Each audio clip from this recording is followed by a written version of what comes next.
कहते हैं अडानी के अंदर सारा पैसा मोदी जी का लगा हुआ है, अडानी केवल फ्रंट है, अडानी तो केवल मोदी जी का पैसा मैनेज करता है, मैनेजर है। और अब मोदी जी का ख्वाब है, उनका सपना है कि वो दुनिया के रिचेस्ट मैन बनना चाहते हैं। प्रधानमंत्री तो बन गए, वो दुनिया के रिचेस्ट मैन बनना चाहते हैं। तो श्रीलंका की पार्लियामेंट की स्टैंडिंग कमेटी ने जब उनके बिजली बोर्ड के चेयरमैन को बुलाया और बोले तूने ये प्रोजेक्ट अडानी को क्यों दिया, तो उसने कहा जी राजापाक्सा साहब ने मेरे को बुलाया था, उन्होंने कहा मोदी जी मेरे पे बहुत प्रेशर डाल रहे हैं कि ये प्रोजेक्ट अडानी को दो। पूरे देश के अंदर ये इतनी गुंडागर्दी मची पड़ी है कि ईडी की रेड करा देते हैं, सीबीआई की रेड करा देते हैं, यहाँ बंदूक रखते हैं और कहते हैं या तो फैक्ट्री दे दे और या जेल जा। ये क्या चल क्या रहा है इस देश के अंदर। अगर कल को जांच हो गई, जेपीसी बैठ गई, ईडी की जांच हो गई, सीबीआई की जांच हो गई, जिस दिन अडानी डूबा उस दिन मोदी जी डूबेंगे। 2014 से 2022 7 साल के अंदर 85 लाख करोड़ रुपए का कर्जा ले लिया, दुगने से भी ज्यादा। जितना 67 साल में लिया था उतना 7 साल में ले लिया। ये पैसा गया कहां?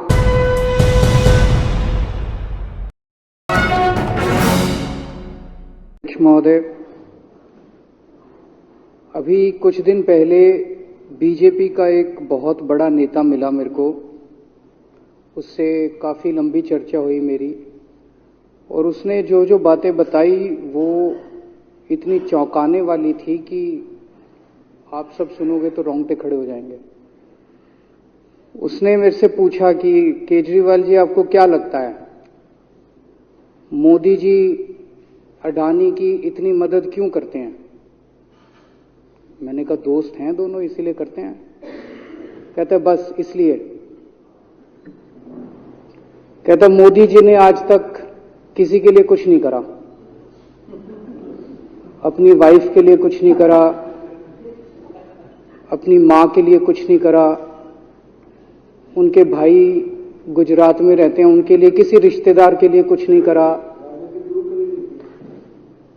राजनीतिक गुरु के लिए कुछ नहीं किया। वो अपने दोस्त के लिए इतना कुछ करेंगे, ऐसा कैसे हो सकता है? दोस्त को इतने मेहरबान क्यों हैं?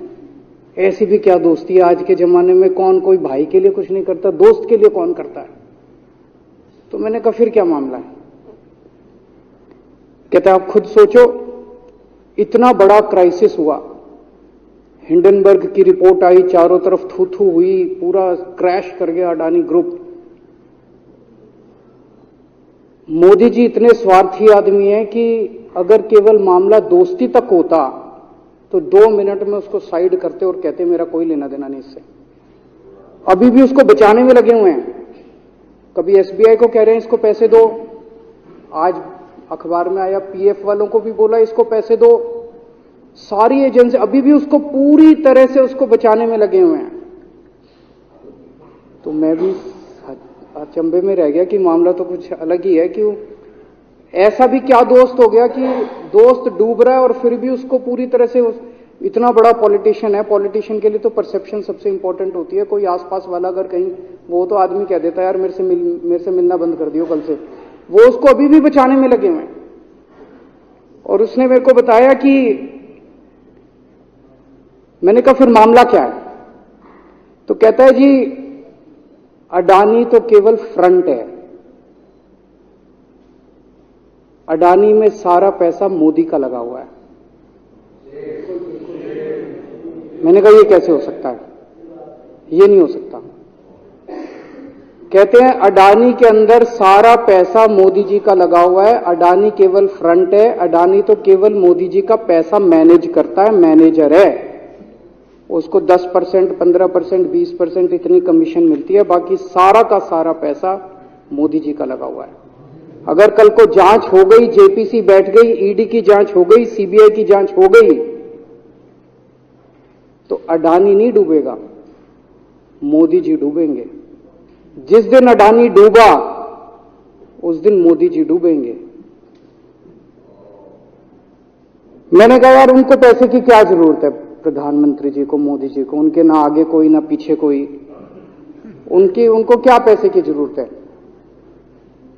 तो कहता है सर पैसे की हवस होती है, लत होती है।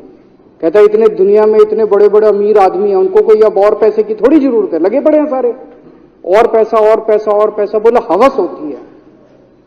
बोला जिस दिन अडानी दुनिया का सेकंड रिचेस्ट मैन बना था,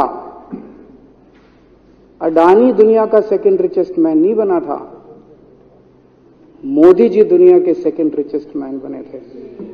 और अब मोदी जी का ख्वाब है, उनका सपना है कि वो दुनिया के रिचेस्ट मैन बनना चाहते हैं। प्रधानमंत्री तो बन गए, वो दुनिया के रिचेस्ट मैन बनना चाहते हैं। फिर उसने मेरे को एक एक करके, मैं बड़ा धीरे धीरे उसकी बातों पे, पहले तो मैं एकदम शॉक हो गया, ये कह क्या रहा है कि अडानी के अंदर सारा पैसा मोदी जी का लगा है। फिर वे धीरे धीरे उसने एक एक करके बातें खोल के समझानी चालू की। कहता है मोदी जी श्रीलंका गए, श्रीलंका के राष्ट्रपति राजापाक्सा हैं। राजापाक्सा को मोदी जी ने जबरदस्ती करके वहां का विंड प्रोजेक्ट अडानी को दिलाया। क्यों दिलाया? मैं आप लोगों से पूछना चाहता हूं, आप में से कोई विदेश जाएगा तो वहां की किसी एजेंसी को जबरदस्ती करके अपने भाई को, रिश्तेदार को ठेका दिला के आओगे क्या? ऐसे कोई करता है क्या? मोदी जी ने जबरदस्ती राजापाक्सा के ऊपर प्रेशर डाल के वहां का विंड प्रोजेक्ट अडानी को दिलाया। अडानी को नहीं दिलाया, खुद लिया वो प्रोजेक्ट। वो मोदी जी का प्रोजेक्ट है, वो अडानी का प्रोजेक्ट नहीं है। और ये बात कैसे निकली? वहां का जो बिजली बोर्ड है श्रीलंका का, जैसे अपने यहां स्टैंडिंग कमेटी है असेंबली की, पार्लियामेंट की स्टैंडिंग कमेटी है, वैसे उनकी भी पार्लियामेंट की स्टैंडिंग कमेटी होती है। तो वहां पे पार्लियामेंट की, श्रीलंका की पार्लियामेंट की स्टैंडिंग कमेटी ने जब उनके बिजली बोर्ड के चेयरमैन को बुलाया और बोले तूने ये प्रोजेक्ट अडानी को क्यों दिया, तो उसने कहा जी राजापाक्सा साहब ने मेरे को बुलाया था, उन्होंने कहा मोदी जी मेरे पे बहुत प्रेशर डाल रहे हैं कि ये प्रोजेक्ट अडानी को दो। मोदी जी बांग्लादेश गए, बांग्लादेश वालों को बिजली खरीदनी थी, 1500 मेगावाट बिजली 25 साल के लिए। मोदी जी ने वो प्रोजेक्ट भी अडानी जी को दिला दिया। अडानी को नहीं दिलाया, मोदी जी ने वो प्रोजेक्ट खुद लिया। 25 साल तक 1500 मेगावाट बिजली खरीदने का प्रोजेक्ट बांग्लादेश का, वो भी मोदी जी ले आए अपने नाम पे। इजराइल गए, इजराइल के साथ भारत ने कई सारे रक्षा सौदे किए, रक्षा सौदे, वो सारे के सारे रक्षा सौदे अडानी को दे दिए। अडानी को नहीं दिए, मोदी जी ने खुद लिए। अभी 2-3 साल पहले 6 एयरपोर्ट की नीलामी हुई प्राइवेटाइजेशन के लिए, सरकार ने उनकी नीलामी करी, भाई प्राइवेट प्लेयर आके लो। उसमें एक कंडीशन थी कि उसी को दिया जाएंगे ये एयरपोर्ट जिसने पहले एयरपोर्ट का काम कर रखा है। हर सरकारी ठेके में होती है, हम सड़क बनाते हैं, कहते हैं भाई सड़क, जिसको ठेकेदार को सड़क बनाने का एक्सपीरियंस है उसी को दिया जाएगा। हम बिल्डिंग बनाते हैं, हम कहते हैं भाई ये पानी के वाटर ट्रीटमेंट प्लांट लगाते हैं, हम कहते हैं भाई जिसने WTP वाटर ट्रीटमेंट प्लांट इतने लगा रखे हैं उसी को दिया जाएगा। हम सीवेज ट्रीटमेंट प्लांट बनाते हैं, हम कहते हैं जिसको 20 साल का एक्सपीरियंस है, 15 साल का है, उसी को। इसमें भी ये कंडीशन थी कि जिसने इतने साल तक एयरपोर्ट चलाने का काम कर रखा उसी को दिया जाएगा। अब अडानी ने तो कर नहीं, मोदी जी ने तो कर नहीं रखा था, अडानी ने तो कर नहीं रखा था, तो क्या करते? आखिरी मोमेंट पे वो कंडीशन हटा दी गई, बोले कोई एक्सपीरियंस की जरूरत नहीं है। 6 एयरपोर्ट नीलामी पे थे, 6 के 6 एयरपोर्ट अडानी को दे दिए, अडानी को नहीं दिए, मोदी जी ने वो खुद 6 के 6 एयरपोर्ट खुद अपने नाम कर लिए।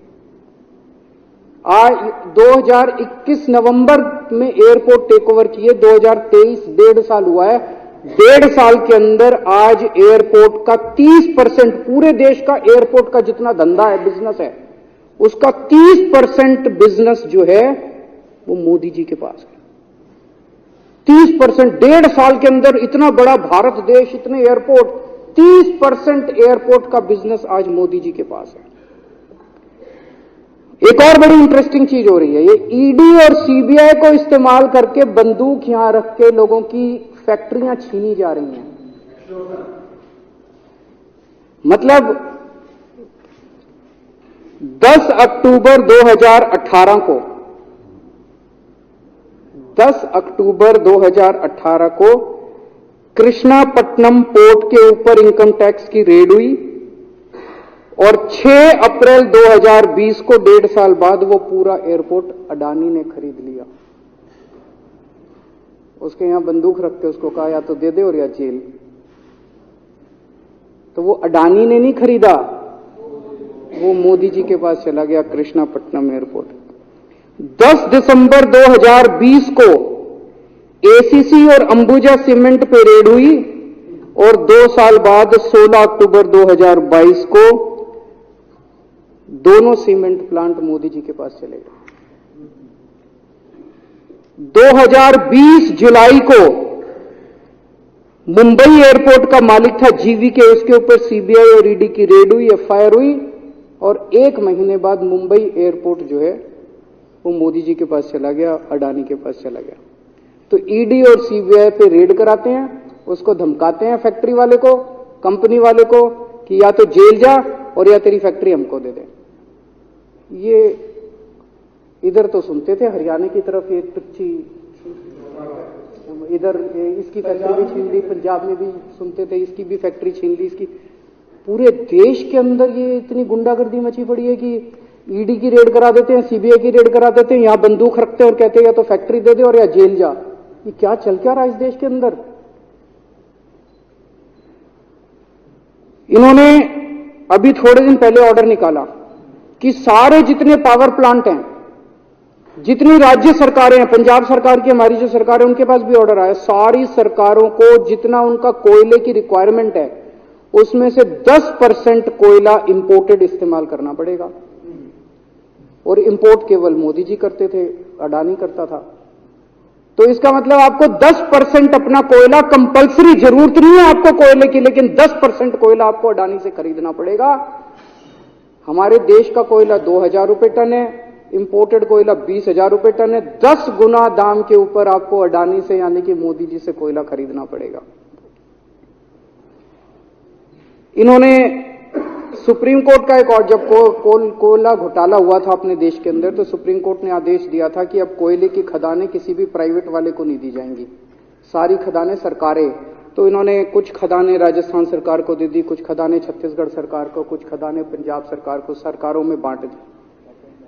बाकी पूरे देश में केवल राज्य सरकारों के पास खदानें हैं। केवल अडानी के केस में उन्होंने एक्सेप्शन करके अडानी को कोयले की खदानें दे दी और उसमें भी ऑर्डर कर दिया कि 4000 कैलोरी से कम वाला कोयला जो है उसको रिजेक्टेड माल माना जाएगा, जबकि वो सबसे अच्छा कोयला माना जाता है और वो रिजेक्टेड माल इसको फ्री में मिलता है। तो कम से कम 2800 करोड़ रुपए का कोयला हर साल फ्री में मोदी जी ले जाते हैं। 2800 करोड़ रुपए का कोयला हमारी खदानों से हर साल मोदी जी निकाल के ले जाते हैं।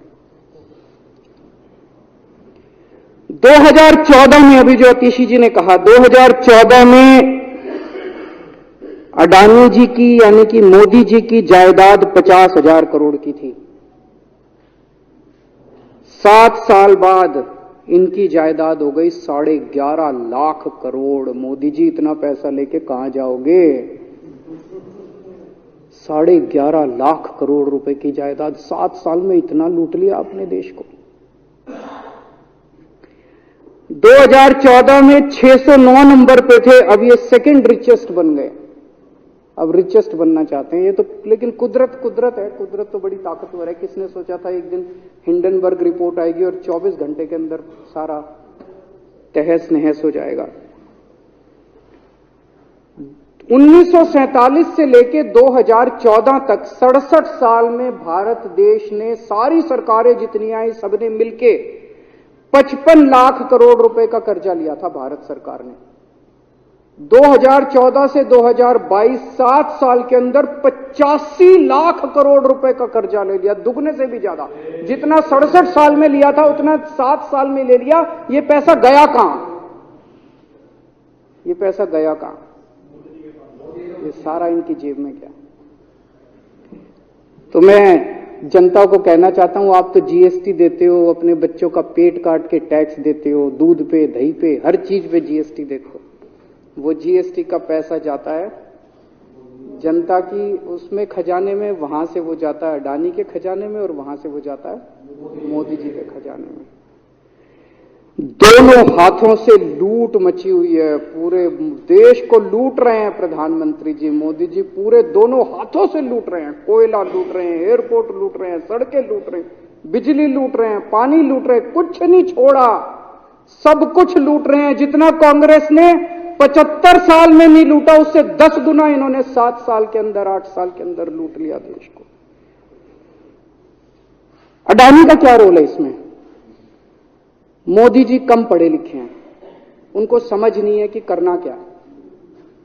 अडानी आके बताता है पैसा यहां लगा लो, इस देश में चलते हैं, वहां की ये कंपनी खरीद लेते हैं, ईडी को और सीबीआई को इसके पीछे लगा दो। वो सारा मैनेजमेंट करता है, दिमाग उसका, पैसा मोदी जी का। उसके बदले में उसको पता नहीं 10%, 15%, 20% कितनी कमीशन मिलती है, लेकिन दिमाग सारा अडानी का है। और मेरे को ज्यादा चिंता इस बात की है अध्यक्ष महोदय, प्रधानमंत्री जी कम पढ़े लिखे हैं, उनको कम समझ में आता है। लोग आके उनको कुछ ना कुछ कहीं भी जाते हैं या कोई विदेश से आता है, उसके जो भी विदेश से नेता आता है या कहीं जाते हैं तो 2 ही कंडीशन होती है। एक तो उसको कहते हैं भाई गले मिल ले, तो फोटो खिंचा ले, गले मिल ले, फोटो खिंचा ले, पार्क में घूम ले, तो वो फोटो खिंचाने के लिए उसको कहा जाता है भाई फोटो खिंचा ले, फोटो खिंचाने के लिए। और दूसरा उसको कहा जाता है भाई अडानी को ये ठेका दे दे, अडानी को ये ठेका दे दे। और कोई किसी कईयों को कहते हैं तारीफ कर दे, कोई आके कुछ नेता आके कहते हैं ना मोदी जी तो दुनिया के सबसे लोकप्रिय नेता है। उसने क्या लेना देना, मोदी जी दुनिया के सबसे लोकप्रिय, वो आके क्यों कह रहा है? बदले में वो देश, ये जो गोरे हैं ना, बहुत चतुर हैं, बहुत चालाक हैं, ये ऐसे इतने भोले वाले नहीं है कि यहां पे आए और कह गए मोदी जी दुनिया के, वो पता नहीं किस किस चीज पे साइन करा के ले जाते हैं, पता ही नहीं चलता बदले में क्या साइन करा के ले जाते हैं। यही हुआ था 17वीं 18वीं सदी के अंदर हमारे देश में। वो ईस्ट इंडिया कंपनी वाले आते थे, उस टाइम के हमारे राजे महाराजे भी ऐसे ही अनपढ़ होते थे, उनको कुछ अकल होती नहीं थी। उनके राज्य, उनके दरबार में आते थे, उनकी तारीफ करते थे, खूब तारीफ करते थे, और पता नहीं किस किस चीज पे साइन करा के ले गए। 100 साल के अंदर पूरा देश अंग्रेजों ने कब्जा कर लिया। वही हाल अब हो रहा अपने देश का कि हमारे कम पढ़े लिखे प्रधानमंत्री हैं, पैसे की हवस है, और मतलब जो भी आता है 2 लाइन उनके उसमें बोल दे, गले मिल ले, पार्क में घूम ले, अडानी को 2 कंपनियों का ठेका दे दे, बदले में पता नहीं देश का क्या क्या बेच दिया इन लोगों ने। बहुत चिंता है हम लोगों को देश की इस वक्त, जिस दौर से देश गुजर रहा है। मुझे लगता है कि आजादी के बाद से सबसे भ्रष्ट प्रधानमंत्री अगर कोई हुए हैं जिन्होंने देश को इतना लूटा है, तो वो आज मौजूदा प्रधानमंत्री हैं। और उसके ऊपर कम पढ़े लिखे हैं, उनको कुछ पता नहीं, कोई कुछ भी उनसे साइन करा के ले जाता है, किसी को कुछ पता नहीं चलता। मैं संजीव झा के प्रस्ताव का समर्थन करता हूं।